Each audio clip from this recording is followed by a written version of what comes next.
This is actually a question that I get pretty frequently, and lighting a pellet grill is not very complicated. It's just a little different than a standard gas grill. The first thing to do is, depending on, and there's a lot of makes out there, but you want to make sure there's usually a button of some sort to prime the grill itself.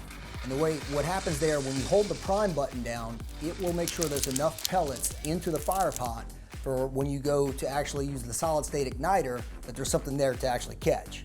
So that's all that is to ensure that the igniter is not just hanging out being hot with nothing to light. So once you do that, you'll leave your lid up. You want to leave the lid up and go into the smoke mode or smoke setting.